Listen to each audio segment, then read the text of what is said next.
जिस तरह से मीटिंग हुई थी उसके बाद कहा था कि बोर्ड की स्थिति ठीक नहीं है और कुछ एक कड़े निर्णय लेने पड़ेंगे ताकि भविष्य में कर्मचारी या पेंशनरों को सैलरीज भी टाइम पे मिलता रहे, सब कुछ मिलता रहे। इसके लिए कुछ सख्त फैसले लेने होंगे जिसका दूरगामी परिणाम आएंगे, 10-15 साल बाद नतीजे जाएंगे। उनका कुछ इस तरह का कहना था, लेकिन आप कह रहे हैं कि निजीकरण हो जाएगा। ये जो हिडन एजेंडा है, ये तो ट्राइफिकेशन का हिडन एजेंडा है जो नैरेटिव ने सेट किया कि एम्प्लॉइज कॉस्ट करके हम सारे किए जा रहे हैं। आप अगर समझेंगे, आज जो बिजली बोर्ड की जो अपनी पैदावार है उसका हम जो स्टेट की कंजम्पशन है बिजली की, उसमें लगभग 20% बिजली की अपनी पैदावार है। 80% हम बिजली खरीद करते हैं और 80% जो बिजली खरीदते हैं 8 रुपये, 7 रुपये, 5 रुपये जो भी मार्केट का रेट है उस हिसाब से पीपी या डिफरेंट से खरीदते हैं। तो अभी जो गवर्नमेंट से कहने पे हम 125 यूनिट फ्री दे रहे हैं। हम क्या कर रहे हैं, अभी जो गवर्नमेंट का जो बिल बनता है उसको रेज कर रहे हैं, लेकिन गवर्नमेंट बोलती है ग्रांट है। वो ग्रांट नहीं, आज की डेट में गवर्नमेंट से बिजली बोर्ड को कोई ग्रांट नहीं आ रही है। जो सब्सिडी उनके कहने पे दी जा रही है वही रोल बैक हो रही है। पहला तो वही है। और सबसे बड़ा जो बिजली बोर्ड के संकट का कारण है वो वही है, गवर्नमेंट उस सब्सिडी को समय पे रोल बैक नहीं कर पा रही है। आज भी 600-700 करोड़ की सब्सिडी गवर्नमेंट के पास है जो नहीं कर पा रही है। उस करके हमें क्या करना पड़ रहा है, हमें बैंक से पैसा लेना पड़ रहा है, महंगे इंटरेस्ट पे लेना पड़ रहा है। तो सारा कारण जो है, जो फ्री बीज है, जो है सब्सिडी दी जा रही है, गवर्नमेंट बढ़िया गवर्नमेंट दे सकती है, वो 300 दे, 500 दे, लेकिन जो चैरिटी इंस्टीट्यूशन बिजली बोर्ड 6 महीने तक तो कर सकता है, फिर सालों नहीं कर सकता है। तो गवर्नमेंट का जो सब्सिडी का पैसा रोल बैक समय पे आए तो बिजली बोर्ड की स्थिति अपने आप ही सुधरेगी। और मैं एक चीज और कहना चाहूंगा, सरकार के अपने फैसले में विरोधाभास है। वो जैसे बोल रहे हैं कि आपने इंजीनियर की पोस्टें कम करके आप कॉस्ट रिडक्शन करेंगे, पर वहीं कहीं ना कि चीफ ऑफिस खोल रहे हैं, सर्कल ऑफिस खोल रहे हैं, जिसमें आपकी करोड़ों की इंप्लीकेशन है। अगर आप फाइनेंशियल मेजर कुछ उठाना चाहेंगे तो आपके जो अपने फैसले हैं उसमें भी आप वो चीजें रिफ्लेक्ट होनी चाहिए, लेकिन वो तो कहीं नहीं। हमने उसका विरोध किया था कि आज कार्यालयों की जरूरत नहीं है, उसके बाद भी खोले। लगभग 18 करोड़ 19 करोड़ का खर्चा बिजली बोर्ड का अतिरिक्त डाला। तो वहीं जो दूसरी बात कह रहे हैं कि हम ऊपर की पोस्टों को कम करके नीचे की पोस्टें भरेंगे, पर नीचे की पोस्टें भी 10 और 30 पद पिछले साल के प्रूव हुए हैं और गवर्नमेंट के पास फाइल पड़ी है, लेकिन अभी तक 1.5 साल हो गया, वो भी नहीं भरे जा रहे हैं। तो मुझे लग रहा है जो सब कमेटी जो जिस दिशा में काम कर रही है वो ठीक है, क्या नैरेटिव सेट कर रही है, पर हमारी समझ है सब कमेटी का मेन मकसद है, आप उनके पास कोई भी तर्क दे, पर उनका मकसद है बिजली बोर्ड की कॉस्ट रिडक्शन के नाम पे बिजली बोर्ड के जो ऑफिस है उनको तहस नहस करना, उनको कम करना, और बिजली बोर्ड में कर्मचारियों की संख्या को कम करना। और नीचे जो आज बोल रहे हैं रिक्रूटमेंट की बात कर रहे हैं, आप साथी मीडिया के साथी को पता होगा, गवर्नमेंट में एक पॉलिसी आ रही है, आउटसोर्स की पॉलिसी आ रही है, जिसके तहत पूरी भर्तियां गवर्नमेंट में आउटसोर्स पे की जाएगी। आप साथी देखेंगे उसी तरह पे जो नई भर्तियां जो हमारे पाइपलाइन में भर्तियां उसको रोका जा रहा है कि आगे आकर के आउटसोर्स में भरेंगे या कोई नया मैकेनिज्म निकालेंगे। उस पर हम कहना चाहेंगे कि आज जो बिजली बोर्ड में भी है, स्टेट में भी जो आउटसोर्स का कर्मचारी है, उसके साथ खिलवाड़ किया जा रहा है, क्योंकि उसका फ्यूचर निश्चित नहीं है।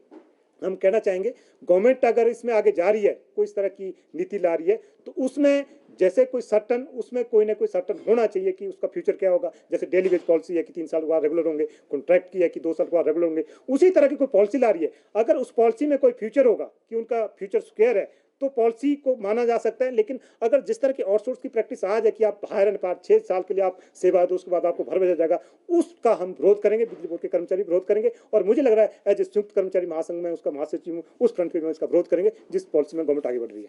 सर, यहाँ पे कर्मचारी जिस तरह से मीटिंग हुई थी उसके बाद कहा था कि बोर्ड की स्थिति ठीक नहीं है और कुछ एक कड़े निर्णय लेने पड़ेंगे ताकि भविष्य में कर्मचारी या पेंशनरों को सैलरीज भी टाइम पे मिलता रहे, सब कुछ मिलता रहे। इसके लिए कुछ सख्त फैसले लेने होंगे जिसका दूरगामी परिणाम आएंगे, 10-15 साल बाद नतीजे जाएंगे। उनका कुछ इस तरह का कहना था, लेकिन आप कह रहे हैं कि निजीकरण हो जाएगा।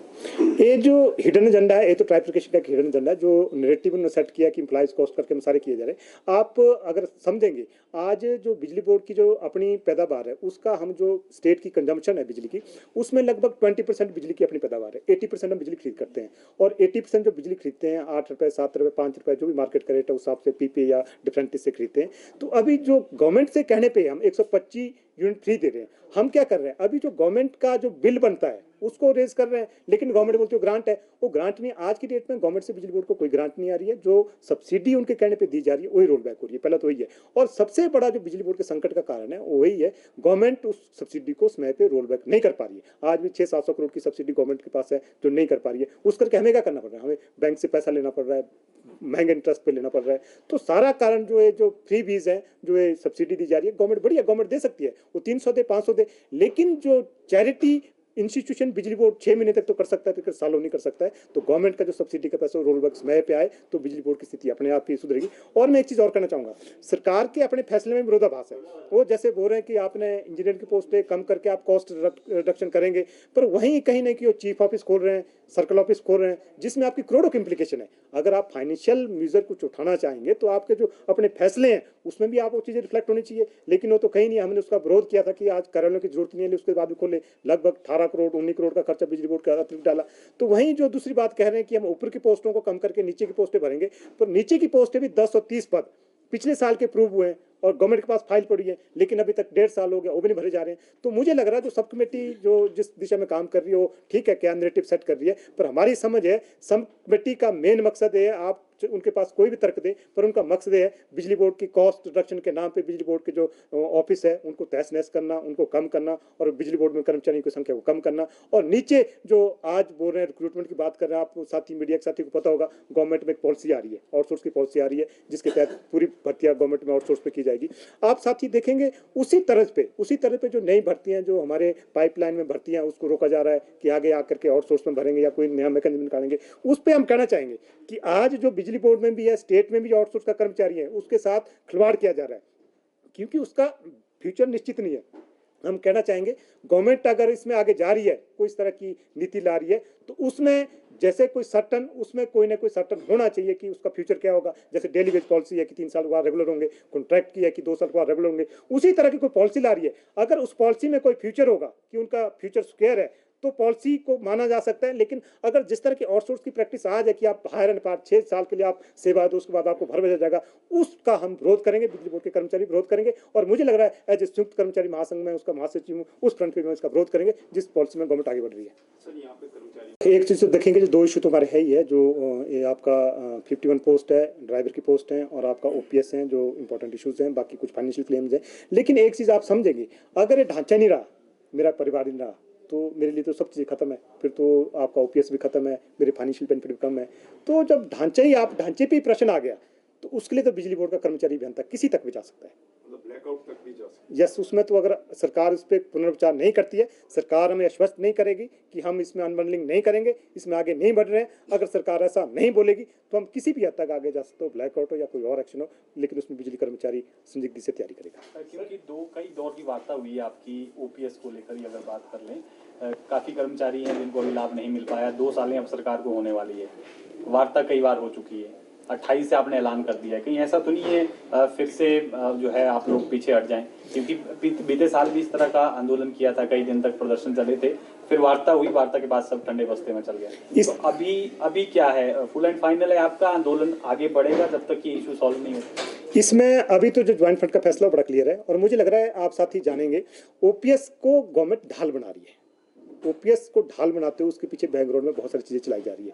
हमें ओपीएस पे उलझाया हुआ है, और पिछले साल भी आप देखेंगे ओपीएस में उलझाते हुए हमारे प्रोजेक्ट ले गए, हमारे ओल्ड ले कर दिए, और भी बहुत सारी चीजें आई। अभी भी ओपीएस के ढाल के नाम पे बैकग्राउंड में सारी चीजें चली हुई है। मुझे लग रहा है अब हम होलिस्टिक सभी जो इश्यूज हैं, ओपीएस है और अनबंडलिंग है और सारे इशू हैं, इन सामूहिक रूप से सभी इशू को लेकर के आगे लड़ाई लड़ेंगे। और मुझे लग रहा है ओपीएस में कहीं ना कहीं हमारे साथ भेदभाव हुआ है, और हम सरकार के साथ 1974 में सीसीएस पेंशन 1972 लागू हो गया था, लेकिन सरकार के कर्मचारियों को ओपीएस मिल गया, लेकिन बिजली बोर्ड के कर्मचारियों के साथ भेदभाव है, ये हम मानते हैं। इससे कर्मचारियों में भारी क्रोध है। इस लड़ाई तक कहीं हम एक अंतिम अमलजामा देंगे, ये ज्वाइंट फ्रंट की समझ है। सर, जो मंत्री है राजेश सहमानी, वो कह रहे हैं कि ओपीएस की आप लोगों की मांग जायज है, लेकिन कर्मचारी रिसोर्स भी बताए कि कहाँ से देनी है, कैसे देनी है, रिसोर्सेज क्या है, कैसे? मैं तो ये कहना चाहूँगा, जो माननीय मंत्री महोदय से, सरकार से भी कहना चाहूँगा कि क्या सरकार के रिसोर्सेज हैं, सरकार ने तो दी है। जो स्टैट्यूटरी ऑब्लिगेशन होती है, जो आपके लॉ, जो आपके स्टैट्यूटरी होते हैं, जो उसकी ऑब्लिगेशन है, ये सीसीएस पेंशन रूल की भी स्टैट्यूटरी ऑब्लिगेशन है। हमारे बिजली बोर्ड में सीसीएस पेंशन 1972 लागू है,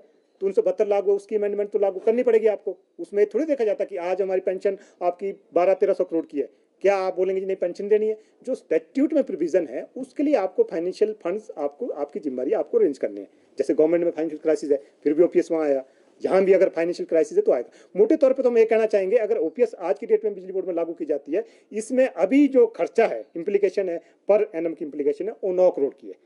जो एनएसएलडीएल में पैसा जा रहा है वो 48 करोड़ है। अगर आज की डेट में आप ओपीएस लागू करते हैं, फिर भी आपके पास 37-38 करोड़ तो बच गया। आज की डेट में तो कोई इम्प्लीकेशन नहीं है। तो मुझे नहीं लग रहा है, ये तो सब बहाने हैं जिस तरह से सारी चीज़ें की जा रही है। एक डिले टैक्टिस है, हो सकता है हम जो मान रहे हैं कि इसको ढाल बना करके बहुत सारे हिडन एजेंडे बिजली बोर्ड में लागू किए जा रहे हैं, ये हमारी समझ है। इस करके ओपीएस की लड़ाई भी हमारी फॉरफ्रंट पे रहेगी, ये हमारा आंदोलन का क्या कारण है? एक बार फिर से आंदोलन की राह पर आप लोग निकल पड़े। सबसे पहले तो मेरे सभी दर्शकों को नमस्कार। ये जो 20th का एक्शन है, इसके पीछे घटनाक्रम बहुत सारे रहे हैं और हम ये कहना चाहेंगे कि जो 18 तारीख को ऑर्डर हुए थे उसमें कुंजा पद इंजीनियर्स के ख़त्म किए गए, उसके बाद आपके ड्राइवर के 81 पोस्ट ख़त्म की गई थी। उसके बाद हमारी सीरीज़ ऑफ मीटिंग गवर्नमेंट में हुई है, माननीय मुख्यमंत्री से हुई है और आपके सब कमेटी में हुई है।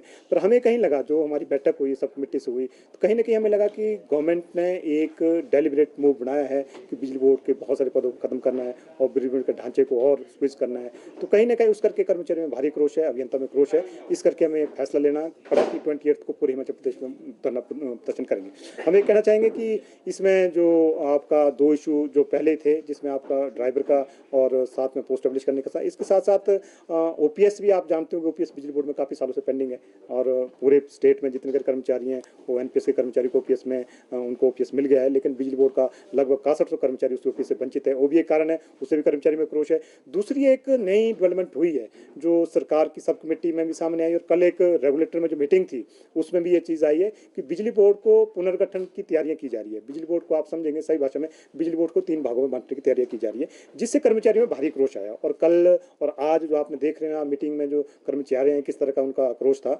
तो ये जो अनबंडलिंग है, अनबंडलिंग से सारी चीज़ें अगर अनबंडलिंग होगी बिजली बोर्ड को, अगर ट्राइफिकेट हो गया, तब तो ये आउटसोर्स क्या, तब तो रेगुलर कर्मचारी क्या, ढांचा क्या, तब तो सारा तहस नहस हो गया। एक कर्मचारी की समझ है कि अगर बिजली बोर्ड की पुनर्गठन किया जाएगा तो एक तो जो 17-18 बिजली बोर्ड के 17-18 कर्मचारी हैं उनकी सर्विस कंडीशन प्रभावित होगी, वहीं कहीं जो आपकी 11-1200 करोड़ की लायबिलिटी है, जो पेंशन 29,000 है, उस पर भी बड़ा प्रश्न चिन्ह खड़ा हो जाएगा। इस करके लोगों में बहुत संशय है और आक्रोश भी है और हम इसके माध्यम से कहना चाहेंगे, आपकी मीडिया के माध्यम से सरकार को कहना चाहेंगे कि जो आपके अनबंडलिंग का एजेंडा, ये पिछली सरकार, उससे पहले की कई सरकारों ने इस एजेंडे को लिया था और यूनियन और कर्मचारी और हमारे कंज्यूमर्स हैं उनके विरोध के बाद एजेंडा वापस हुआ। आज हम प्रदेश सरकार से भी कहना चाहेंगे कि जिस एजेंडे पे आप काम कर रहे हैं इसको वापस किया जाए। हाँ, बिजली बोर्ड में कुछ और सुधार की जरूरत है, उसमें आपके साथ हैं। और एक चीज़ मैं और भी कहना चाहूँगा, जो बिजली बोर्ड की अनबंडलिंग आज हो जाती है, उस अनबंडलिंग से जो प्रदेश के कंज्यूमर्स हैं उनकी बिजली दरें महंगी हो जाएगी।